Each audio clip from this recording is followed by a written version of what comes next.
예수님의 마음을 품는 하늘 백성이라는 주제로 은혜를 나누려고 합니다. 오늘 말씀을 읽으면서 제가 참 반가웠어요. 왜냐하면 제가 어릴 적에 처음 암송했던 말씀이 오늘 빌립보서 2장의 말씀이었습니다. 왜 암송했냐면 여기에 기독론이 나오기 때문이에요. 예수님이 어떤 분이신지, 그러면서 너희 안에 이 마음을 품으라 하면서 그는 근본 하나님의 본체시나 도리어 종의 형체를 가지시고 우리의 종의 형체를 가지고 자기를 버리시고 십자가 지셨다, 뭐 이런 내용이 쭉 했는데 초등학교 3학년 때 외웠더니 갑자기 생각이 안 나네요. 보면 알 텐데 죄송합니다.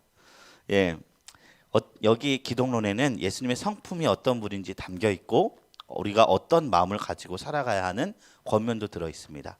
이 권면은요, 다른 권면이 아니라 기독론에 근거한 권면입니다. 예수님이 어떤 성품을 갖고 우리를 어떻게 섬겼는지를 먼저 얘기하고 있고요. 그러므로 우리는 어떻게 해야 되는가가 오늘 2장의 내용의 구조라고 볼 수 있습니다. 예수님은 하나님과 동등된 분이시지만 하나님의 뜻을 이루기 위해 인간이 되셨습니다. 그리고 죽기까지 자기 몸을 내어놓음으로써 인류의 구원을 선물하셨습니다. 바로 예수님의 이 마음이, 이 지점이 우리가 성도된 하늘 백성이 품고 살아야 하는 마음이라는 것을 오늘 말씀은 우리에게 이야기하는 것입니다. 그리고 우리에게 주어진 구원의 삶이 우리의 어떠함으로써 이루어진 것이 아니라 예수님의 섬김으로써 주어진 선물이라는 사실, 은혜라는 사실, 거저 주어졌다는 선물이라는 것을 우리가 기억해야 할 줄로 믿습니다.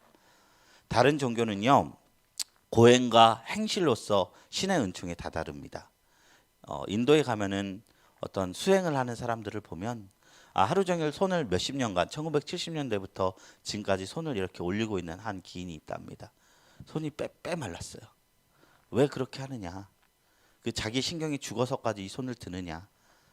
신과 하나가 되기 위해서 그런 고행을 감당한다는 겁니다. 그런 행실로서 내 정성으로서 하나님과 나, 신, 거기서 말하는 어떤 신인지 모르지만 신과 내가 합일이 된다고 주장하는 겁니다. 그렇지만 우리의 시작점은 선물입니다. 기독교의 행실은 하나님이 주신 선물, 이것을 믿는다, 믿음에 기반을 둬야 한다는 것입니다. 물론 참 믿음은 좋은 행실을 낳습니다만 이게 우리가 참 조심해야 될 부분이 선후 관계가 뒤맡길 때입니다. 예배를 드리는 것도, 희생을 하는 것도, 헌신을 하는 것도, 헌물을 하는 것도 참 귀한 것이지만 율법적 의무감으로 감당하는 것이나 아니면 축복을 받기 위해 아니면 자신의 유익을 위함이라면 이 모든 것이 헛됩니다. 그래서 기독교 신앙에 그런 말이 있어요. 은혜 없는 실천만큼 교묘한 악이 없다. 왜냐? 왜 교묘하다 했느냐? 겉으로 볼 때는 광명의 천사 같기 때문에 이 사람이 정말로 신실한 분인지 아니면 은혜 없이 그냥 행실을 내세우는 사람인지 구별이 쉽지 않지만 은혜 없는 실천은 곧 기독교 신앙의 본질을 잊게 만든다는 겁니다. 값없이 받았으니 값없이 주는 것이 우리 행실의 기초인데 내가 싸워서 정취해서 얻었으니 내 능력이니 나는 이것을 누리는 것이 마땅하다. 이것이 기본 정서의 바탕에 있으면 우리가 신앙이 왜곡된다는 거예요. 그래서 우리가 더 기도 많이 하시는 분, 헌신 많이 하시는 분들한테 다 그런 것은 아니지만 이런 게 간간히 나타나기도 합니다. 그러니 이런 믿음 안에 세워진 행실이 아니면 어떤 현상이 일어나느냐? 내가 받은 축복을 남들이 거저 받는 것은 부당하게 여겨지는 거예요. 그때 우리가 성경을 생각해 봅시다. 복음서에 포도원 비유가 나옵니다. 한 포도원 주인이 있는데 그 포도원에 일자리를 찾는 사람들을 불러 모읍니다.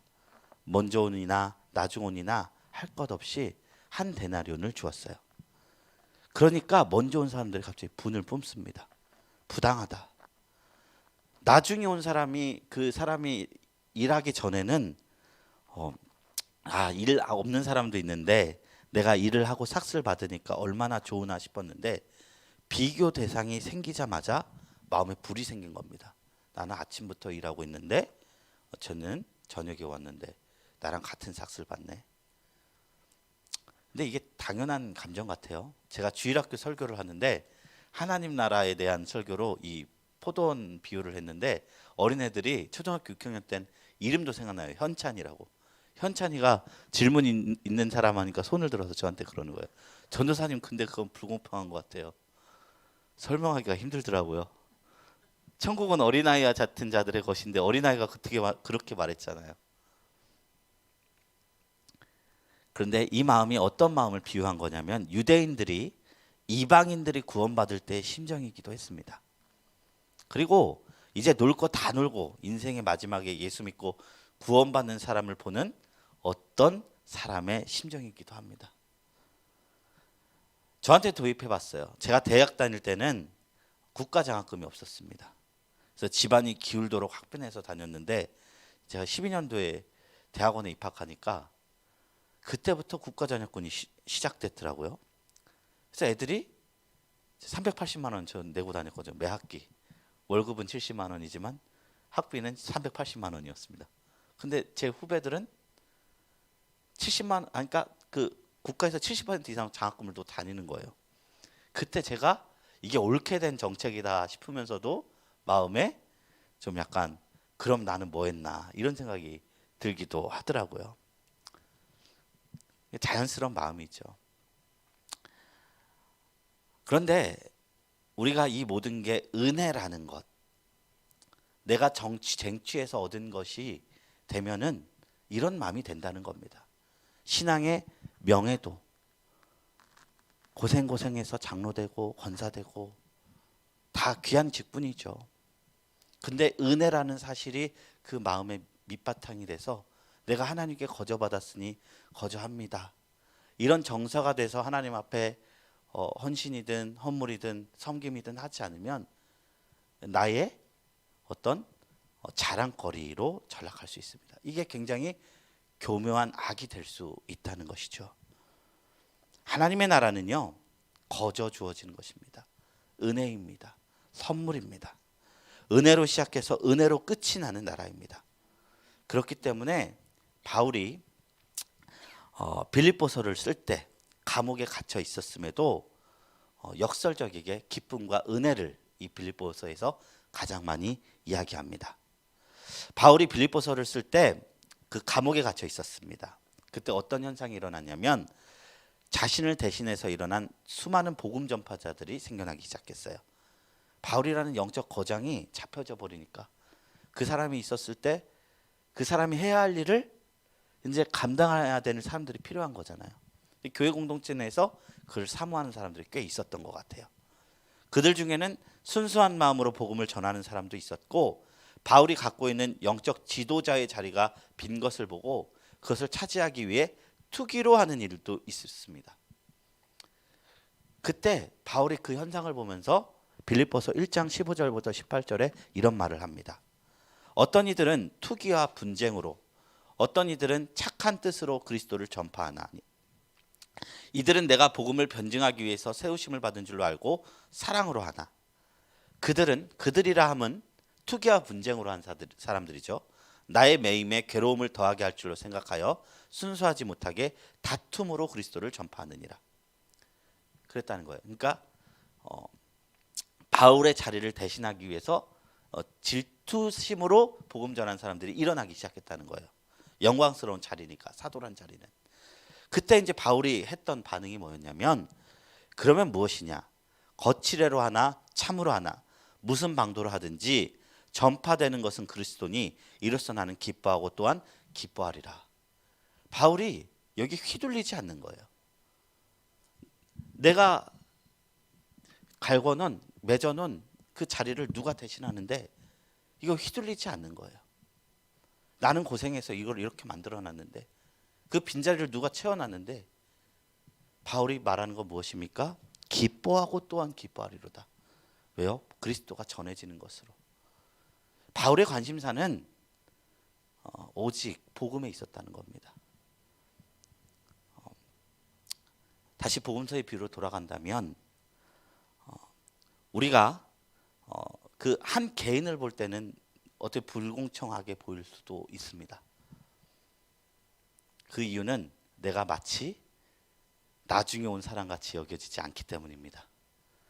나는 무조건 이 복음서 비유 중에서 아침부터 일했던 사람이다 라고 생각을 합니다. 저도 이제 모태신앙이다 보니까 그렇게 생각을 했어요. 그러니까 그 비유가 읽으면서 이해가 안 됐던 거예요. 그 초등부 어린이들도 이해가 안 됐던 거예요. 왜냐하면 초등부면 대부분 모태신앙들이니까요. 근데 복음서 비유에서 궁극적으로 말하는 건 우리는 나중된 자입니다. 먼저 온 이는 유대인들을 상징하는 거거든요. 그리스도가 보혈을 피 흘려가면서 우리를 하나님 나라의 끝물에 부르셨고 유대인들과 동등하게 영적 이스라엘로 삼아주셨고 하나님의 자녀의 권세를 주셨고 하나님 앞에 우리를 예수 안에 있는 모든 그 약속된 다윗의 언약을 우리에게도 허락하셨습니다. 이것이 한 데나리온이었던 거예요. 바울은요 하나님 나라를 봤습니다. 자신을 보는 게 아니라. 그렇기 때문에 여기에서 기쁨을 발견한 겁니다. 하나님 나라의 원리를 알았기 때문에 기쁨을 선언한 겁니다. 앞으로 빌립보서를 묵상하면서 가장 많이 반복되는 말씀이 기쁨일 것입니다. 고난 안에서의 왜 우리가 기뻐해야 하는가? 섬기면서 우리는 왜 기뻐해야 하는가? 복음이 주는 기쁨은 무엇인가? 다 장장마다 그 기쁨을 가지고 주제로 이야기하는데요. 바울이 가장 먼저 기뻐한 것은 그리스도가 전파되는 기쁨이었습니다. 바울은 역설적 기쁨을 고백합니다. 예수님의 마음을 알았기 때문입니다. 그토록 위대한 사도였어도 자기보다 남을 낮게 여기라는 그 말을 나 대신 일어난 복음 전파자가 내 자리를 대신하는 것을 기뻐하는 것으로 동참했습니다. 그러면서 한 마음 한 뜻이 되라는 권면을 우리에게 빌립보서에서 주고 있는 것입니다. 이제 마음을 다해서 말씀을 나누겠습니다. 첫 번째 질문입니다. 바울은 예수님의 마음을 품으라고 권면을 합니다.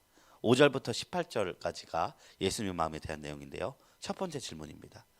예수님이 하나님과 동등된 분이면서도 사람이 되신 이유는 무엇입니까? 5절부터 8절 말씀 제가 받들어 봉독드립니다. 너희 안에 이 마음을 품으라.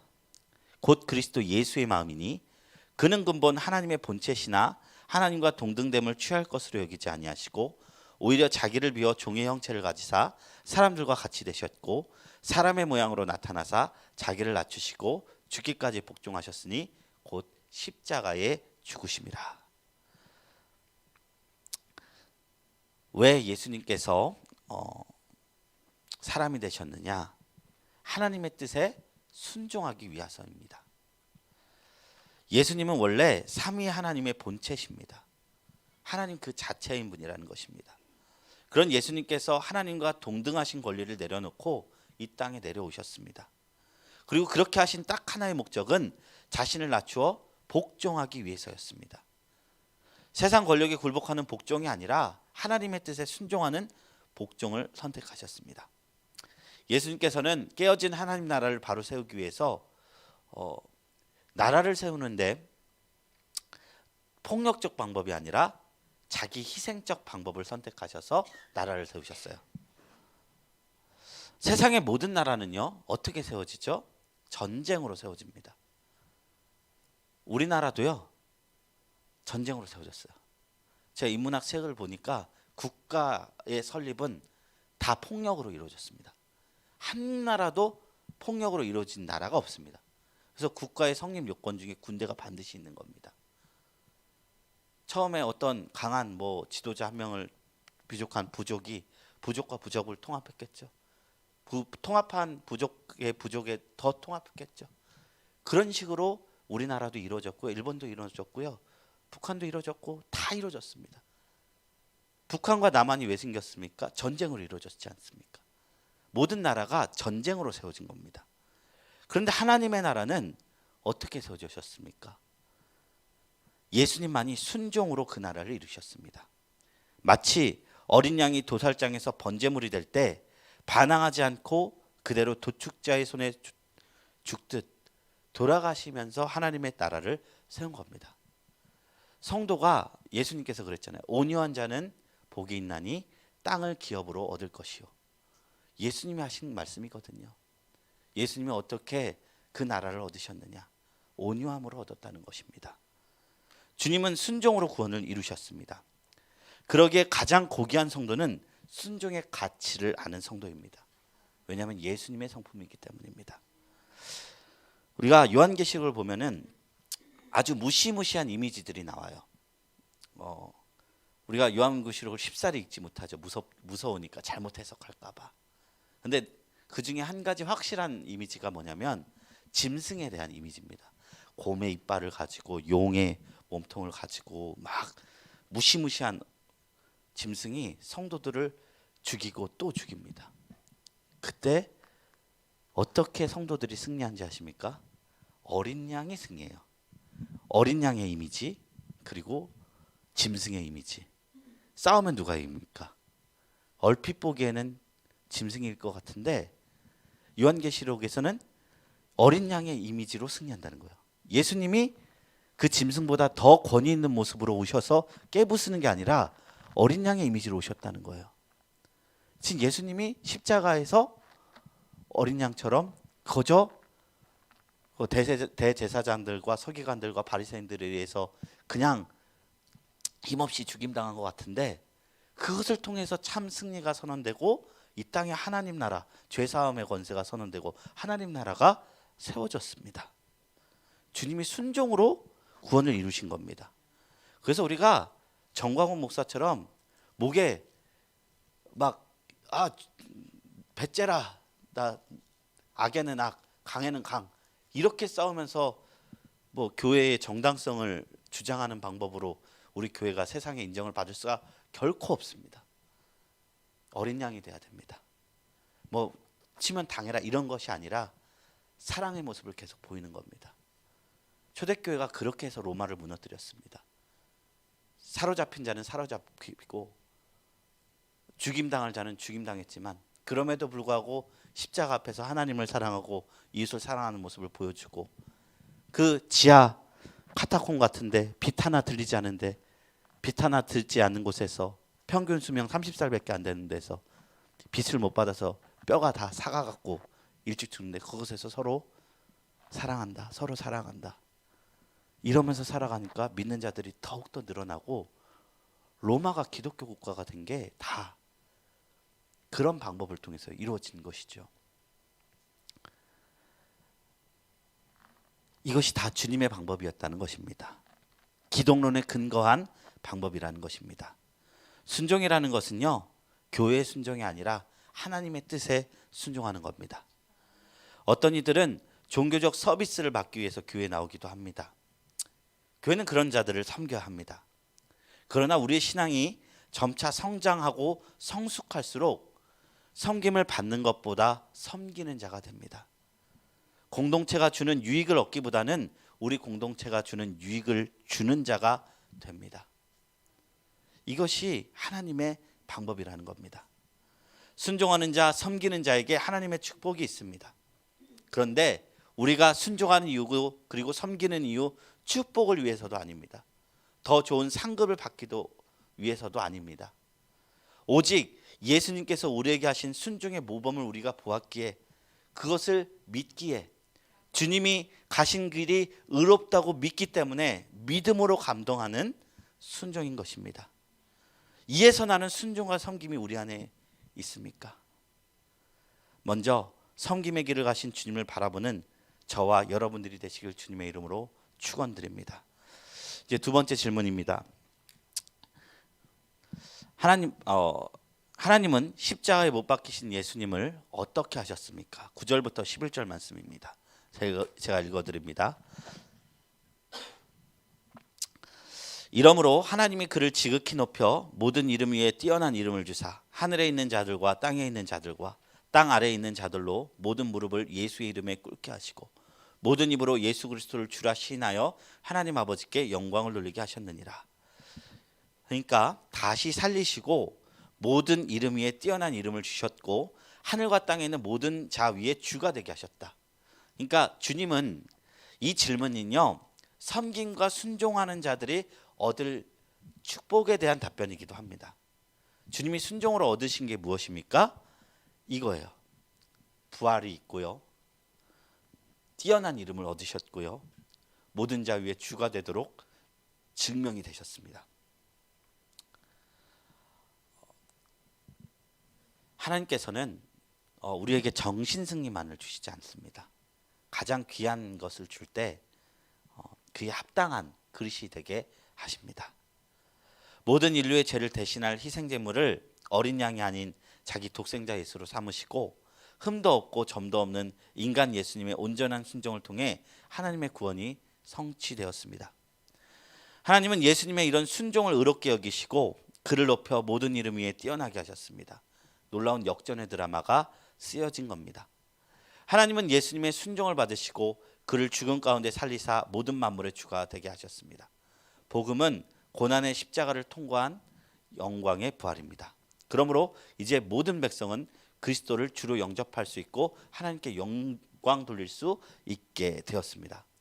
세 번째 질문입니다. 성도는 그러므로 구원에 대해서 어떤 태도를 지녀야 됩니까? 이제 12절 13절 말씀입니다. 그러므로 나의 사랑하는 자들아 너희가 나 있을 때뿐만 아니라 더욱 지금 나 없을 때에도 항상 복종하여 두렵고 떨림으로 너희 구원을 이루라. 너희 안에 행하시는 이는 하나님이시니 자기의 기쁘신 뜻을 위하여 너에게 소원을 두고 행하게 하시나니. 성도는 두렵고 떨림으로 우리 구원을 이루어야 합니다. 즉 우리에게 소원을 두고 행하게 하시는 하나님께 항상 복종해야 합니다. 여기서 보면 그러므로라고 나왔어요. 여기 12절에 이 그러므로라는 말은 어떤 의미냐면 내용의 변곡점이에요. 2장 전반부는 기독론으로 기술되어 있어요. 기독론이란 무엇이냐면 예수는 어떤 분이었나를 이야기하는 겁니다. 그런데 그러므로가 시작됨으로써 우리는 그 기독론을 바탕으로 우리가 어떻게 행해야 될 적용점을 이야기하는 겁니다. 이제 우리에게 주는 권면인 겁니다. 주님의 섬김과 영화로움이 우리에게도 동일하게 주어지는 신앙의 원리입니다. 우리도 주님처럼 섬기면 하나님의 영화로움을 입습니다. 예수의 죽음은 나의 죽음이고 예수의 부활은 나의 부활입니다. 예수의 섬김은 나의 섬김이고 예수가 섬김으로 받은 영화로움은 내가 받을 영화로움입니다. 히브리서 1장 6절에 보면요, 예수님을 하나님의 맏아들이라고 표현한 말씀이 나옵니다.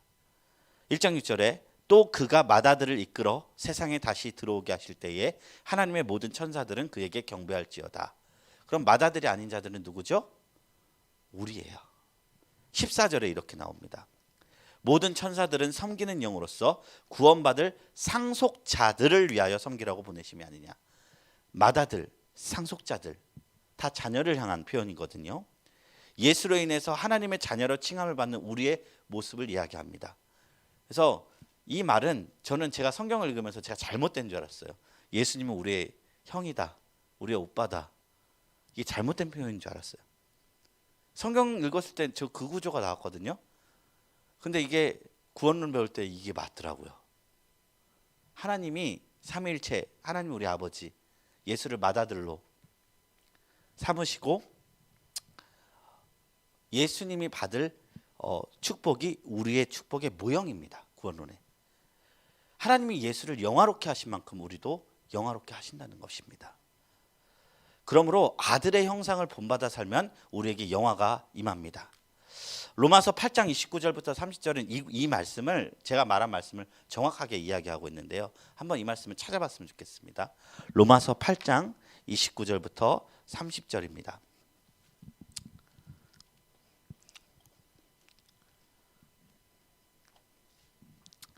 로마서 8장 29절 30절 말씀.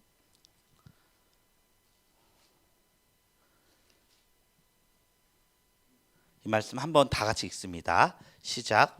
하나님이 미리 아신 자들을 또한 그 아들의 형상을 본받게 하기 위하여 미리 정하셨으니 이는 그로 많은 형제 중에서 맏아들이 되게 하려 하심이니라.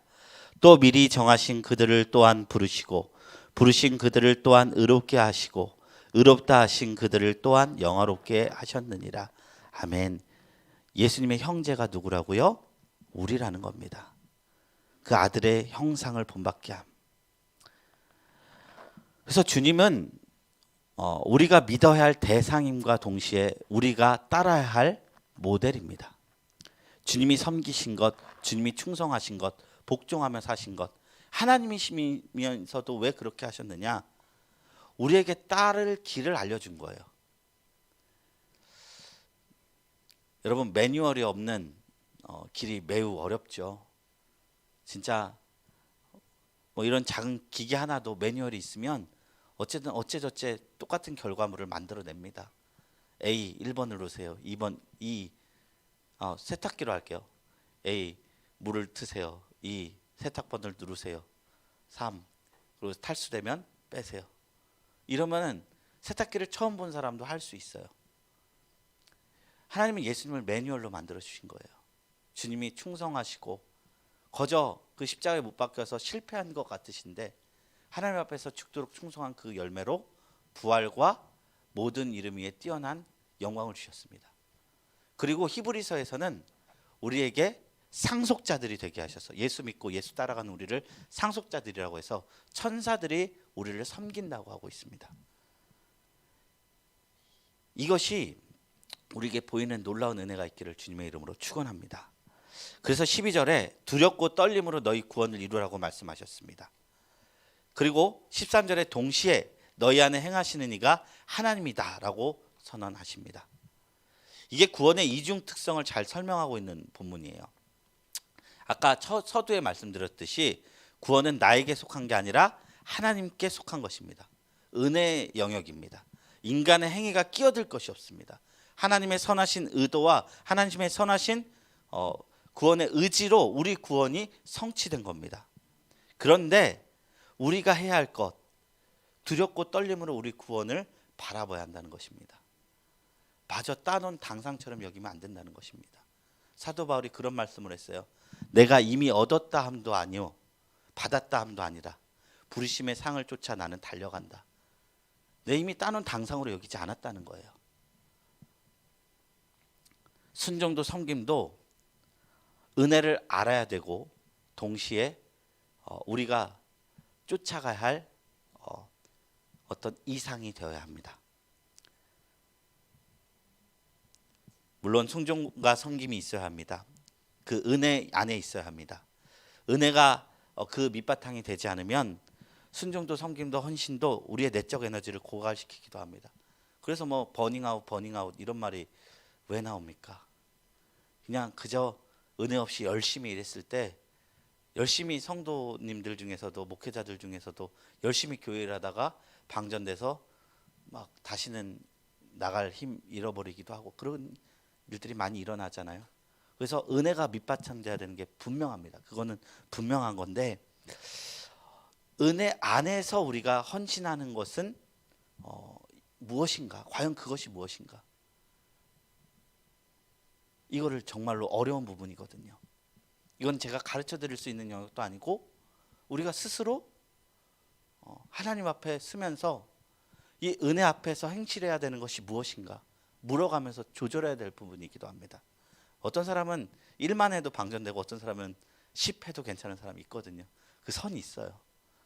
근데 남들 10 한다고 나도 그냥 똑같이 10 하다가 그냥 이렇게 떨어질 바에는 내게 주어진 은혜의 크기와 내가 감당할 수 있는 그거를 잘 조절하면서 하나님 앞에 헌신하는 것이 중요한 것 같습니다. 은혜를 알고 묵상할 때 나오는 자연스러운 섬김이 우리의 신앙에 유익이 있습니다. 그리고 또 한 가지 생각해야 할 부분은 그 구원을 수납하는 인간은 결코 교만해서는 안 된다는 겁니다. 인간이 하나님 앞에 가져야 할 책임 있는 태도는 경외함입니다. 경외함은 두려움과 사랑이 같이 있는 거거든요. 두려움 없는 사랑은 우리의 신앙을 무너뜨리고 사랑 없는 두려움도 우리의 신앙을 무너뜨립니다. 선하신 하나님은 두려움과 사랑의 하나님이십니다. 이 선하신 하나님을 경외하는 겸손한 자세를 오늘 GQS는 이야기하고 있습니다. 이제 네 번째 질문입니다. 모든 일을 원망과 시비 없이 하면 어떤 결과가 발생하는가?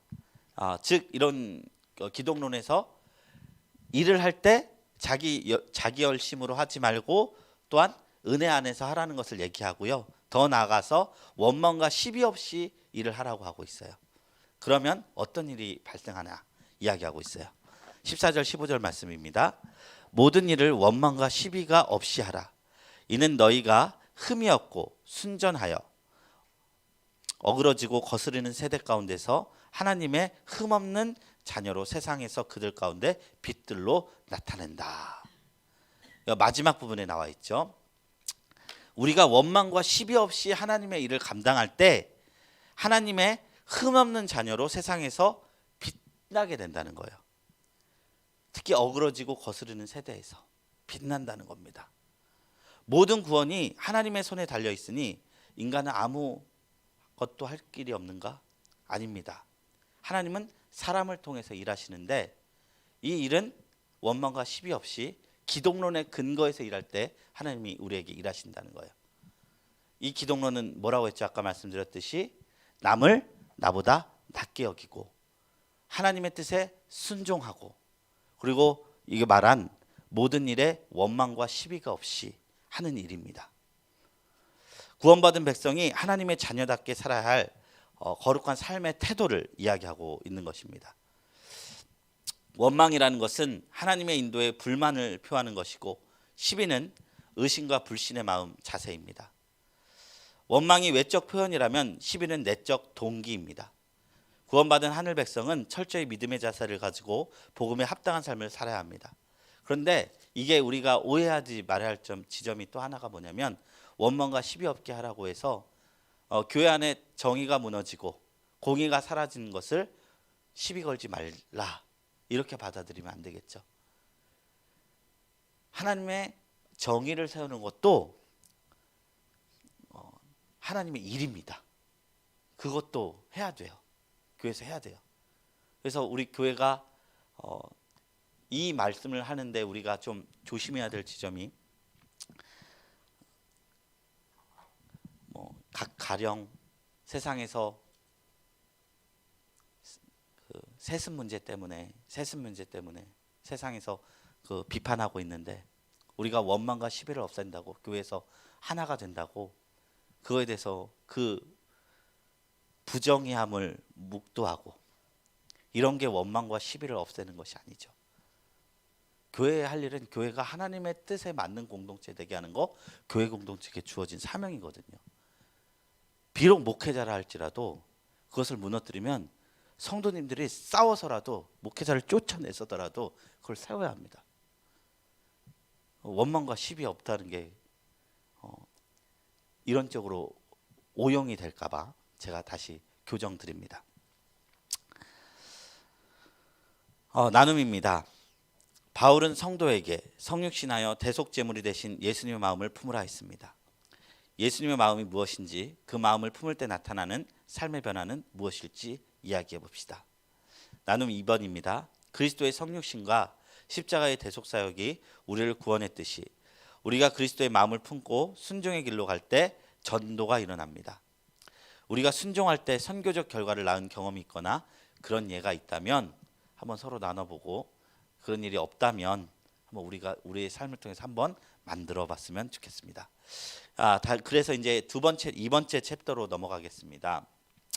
두 번째 챕터는요 바울과 에바브로디도를 이제 소개하는 장입니다. 바울은 디모데와 에바브로디도를 빌립보 교회에 파송합니다. 바울은 먼저 디모데를 어떤 사람으로 소개합니까?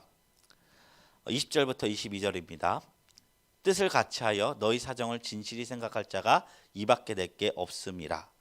그들이 다 자기 일을 구하고 그리스도 예수의 일을 구하지 아니하되 디모데의 연단을 너희가 안 하니 자식이 아버지에게 함과 같이 나와 함께 복음을 위하여 수고하였느니라. 그래서 뜻을 같이하여 빌립보 상도의 사정을 진실히 생각하는 자, 자기 일보다 그리스도 예수의 일을 구하는 자, 자식이 아버지께 함과 같이 바울과 함께 복음을 위하여 수고한 자로 소개하고 있습니다. 바울과 디모데는 아버지와 아들과 같은 존재입니다. 바울은 고린도전서 4장 17절에서 디모데를 내 사랑하고 신실한 아들이라고 합니다. 바울은 자기가 복음을 전하여 예수를 믿게 된 그리스도인을 복음으로 낳은 아들이라고 했습니다. 바울이 왜 디모데를 아끼는 이유가 있었냐면 모든 사람이 다 자기 유익을 구하고 그리스도 예수의 일을 행하지 않을 때, 성도들이라 해도 그러지 않을 때 디모데는 마치 아들이 아버지에게 행한 같이 바울과 동행하면서 복음을 위해서 그 사역을 감당하면서 살았던 사람이었기 때문입니다. 디모데는 바울이 믿고 하나님 나라 사역을 맡길 만한 충성스럽고 신실한 사람이었습니다. 두 번째로 그 바울이 에바브로디도를 급히 글리포 교회에 돌려보낸 이유는 무엇입니까? 이 에바브로디도는 그 우리가 빌레몬서에 나오는 사람이에요. 에바브로디도는 원래 노예였습니다. 신분적으로 노예였는데 이 사람이 예수를 믿고 그리스도에 함께 형제된 자가 되었습니다. 그러니까 지금으로 치면 노숙인이나 이런 사람이 예수를 믿고 완전히 신분적으로 그리스도 형제 교회 공동체에 융화한 거예요. 그런데 이건 장이 좀 기니까 답부터 말씀드리겠습니다. 왜 에바브로디도를 글리포 교회에 돌려보낸 이유는 에바브로디도가 병들었다는 소식을 듣고 걱정하고 빌립보 성도가 건강을 회복한 에바브로디도를 보고 기뻐하도록 하기 위해서이다. 디모데는 어머니가 유대인이고 아버지가 헬란이었습니다. 하지만 에바브로디도는 디모데와 달리 순전한 이방인이었고 그 노예 계급이었습니다. 그런데 바울은 에바브로디도를 나의 형제로 부르고 함께 수고한 군사라고 칭합니다. 그러니까 그 당시 교회 공동체가 얼마나 관계의 벽이 이렇게 편견이 없었는지를 바라볼 수 있는 구절인 것이죠. 우리 교회도 그렇게 될 줄로 믿습니다. 에바브로디도가 병들어 죽게 되었을 때 하나님의 기적으로 병이 나은 거예요. 근데 이 과정이 참 아름답습니다. 교회는 병든 에바브로디도를 걱정하고요. 에바브로디도는 자신이 병들었고 이제 죽어가는 상황 속에서 성도들이 나를 위해 가슴 아파할까 봐 그걸 놓고 근심하고 있습니다. 내가 죽으면 얼마나 실망하고 하나님의 일을 이렇게 감당해도 이런 결과밖에 못 얻네, 이렇게 생각할까 봐 그걸 놓고 근심하고 있는 장면이 나옵니다. 본문에서 다루지 않았지만 본문 바로 직전 2장 3절에 보면 너희 안에 이 마음을 품어라, 그리고 자기보다 각각 남을 낮게 여기라 라는 말이 있는데 에바브로디도와 빌립보 교회가 서로 그렇게 하고 있는 거예요. 자기의 유익을 구하지 않고 남의 유익을 구하고 있어요. 걱정하는 교회 공동체에 바울은 위로의 소식을 전달하여 줍니다. 그리고 이 모습이 우리 교회 공동체가 추구해야 될 모습이라고 생각합니다. 이제 나눔 세 번째 질문입니다. 바울, 디모데, 에바브로디도는 예수님의 마음을 품고 자기 자신보다 교회와 하나님 나라를 먼저 생각하는 사람들이었습니다. 이들처럼 예수님의 마음을 품은 사람을 알고 있다면 우리가 소개하고, 아니라면 내가 되었으면 좋겠습니다. 그리고 더 나아가 내가 그런 이가 되려면 어떻게 해야 될지 생각해 봤으면 좋겠습니다. 이제 말씀을 맺습니다. 빌립보서는 아까 말씀드렸듯이 기쁨의 책이라고 하였습니다. 이 기쁨이 16번에 걸쳐서 나옵니다. 그런데 이 기쁨은요, 역설적인 기쁨입니다. 감옥 안에 있어서 자유가 상실되고 유대인의 고소로 인해서 사형을 받을 여지도 있는 재판을 안둔 그런 상태에 있는 바울이 나는 정말 그리스도 안에서 기쁘다라는 것을 계속해서 반복해서 보낸 편지입니다. 고난의 기쁨, 섬김의 기쁨, 믿음의 기쁨, 나눔의 기쁨, 교제의 기쁨을 나누는 책입니다. 우리의 순종과 섬김은 예수 안에서 기쁨의 열매로 맺어집니다. 우리가 쾌락 말고 예수님이 주시는 이 높은 차원의 기쁨을 볼 수 있는 보화가 있기를 주님의 이름으로 축원합니다.